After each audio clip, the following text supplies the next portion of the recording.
The Panasonic Leica 10 to 25mm f1.7 is without debate the king of micro four thirds lenses. It is massive, gorgeous, well designed, out of the box innovative, and its optics quality is among the best of the best. Here's my review of my favorite lens of all time, Leica DG Varial Summilux 10 to 25 f1.7 lens. When I first heard of this lens, I was shocked by its unique zoom range and aperture, as well as the hefty price tag. Going from 10mm to 25mm, which translates into 20 to 50mm in full-frame terms, this lens taps into the realm of ultra-wide angle and at the same time allows you to zoom into standard 50mm field of view. It was unheard of before the release of Olympus 8 to 25mm f4 lens. And what distinguishes it from a typical ultra-wide lens is the f1.7 constant aperture, f1.7. Simply remarkable. It is, to this day, still unmatched among all zoom lenses, with one exception being the legendary Sigma 18 to 35mm f1.8 lens. The wide angle allows you to create a variety of photography and videography. It can easily handle landscape, group shot, vlog, interior, etc. 20mm is quite significantly wider than 24mm. So far, I have never encountered a shooting situation with this lens where I wish I could zoom further out to, say, 18 or 16mm. 20mm hits a nice sweet spot for me. You can vlog with this lens. If you don't mind the weight and size, it is significantly larger than your typical micro four thirds zoom lenses. Also much heavier. Though not as heavy as it looks, it is perhaps on par with or lighter than many premium full-frame zoom lenses. Since the barrel is quite large, vlogging with this lens might not look as wide as you would wish, because with a lightweight micro four thirds zoom lens, at the typical 12mm focal length, you can actually easily extend your arm all the way out to get a wider background. With this lens, it can be a little bit taxing on your arm muscles. The lens covers a lot of most popular prime focal lengths such as 12mm, 14mm, 18mm, and 25mm. Basically, this lens replaces a whole bunch of prime lenses.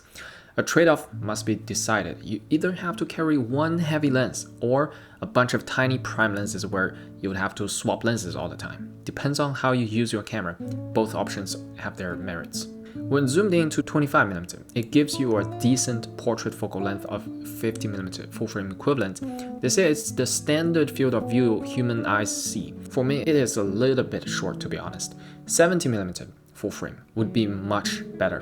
The extra range gives you the compression that even very bright aperture cannot compensate sometimes. On the other hand, 50mm might just be versatile enough. As mainly a video shooter, I can simply turn on the in-camera teleconverter in my GH5 to get a longer reach. The digital teleconverter on GH5 gives you 1.4 times crop, which turns the 50mm into exactly 70mm. Perfectly resolve the short reach issue. Granted, it doesn't equal the real physical focal length, but in a pinch, it is a lifesaver.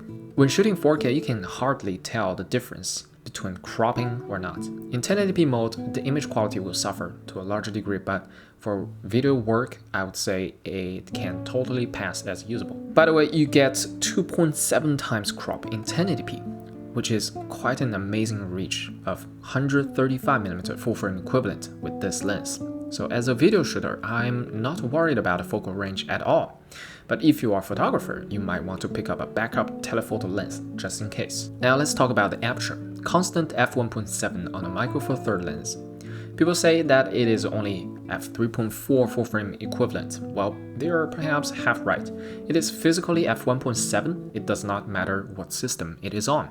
It is still crazy fast for a zoom lens and lets in a huge amount of light. The only downside is that it is for micro four thirds system. With 2 times crop, the depth of field is also proportionally increased when you are looking at the same framing as full frame. Means you don't get the shallow depth of field as you get from f1.7 on full frame when you're shooting with the same framing. You get a depth of field of about f3.4 full frame equivalent. I'm completely happy with f1.7 aperture. It is on an equal footing with most of the prime lenses, with only a few that go as low as f1.4, f1.2. But realistically, f1.7 is probably the best sweet spot Panasonic can make. Imagine 10 to 25mm f1.4 lens, how much bigger the lens would have to be. Now let's talk about the physical build, which is a part that I just love about this lens. It is gorgeous, it is a piece of artwork. I love the aperture range, smooth, stopless, gives you a seamless transition from one f-stop to another.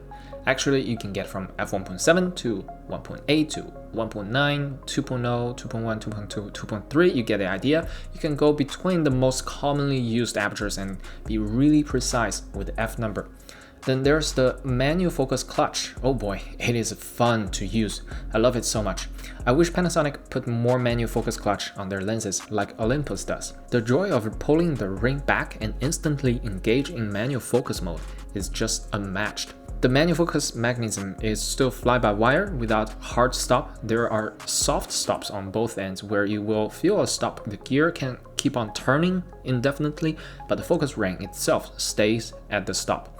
A lot of reviewers complain about it, but I personally don't find it an issue at all. The soft stop is very clear and unmistakable. Not a problem for me at all. I find the manual focus very accurate, perfectly precise and very repeatable, as indicated with the distance marking on the lens.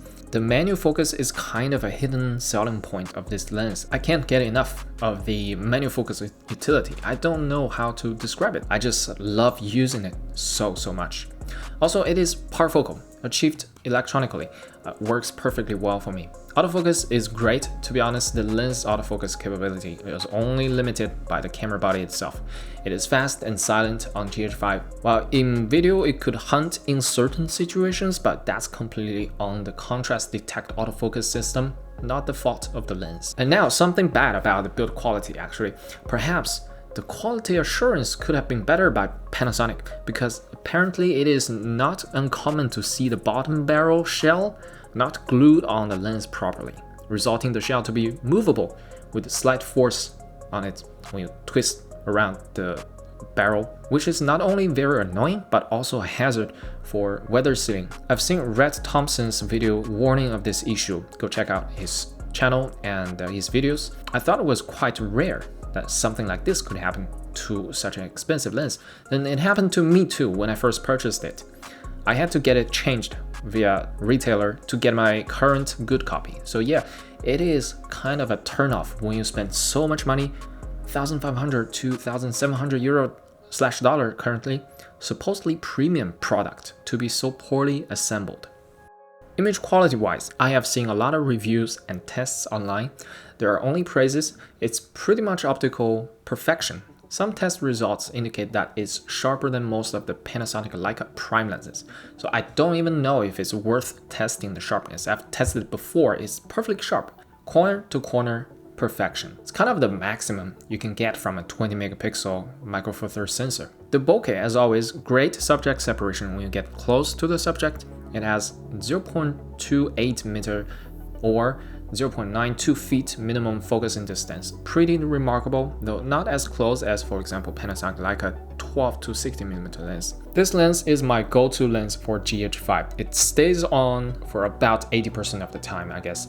It's fun to use, it's gorgeous to look at, the image quality is impeccable, the functionality is unmatched, and the features are unique.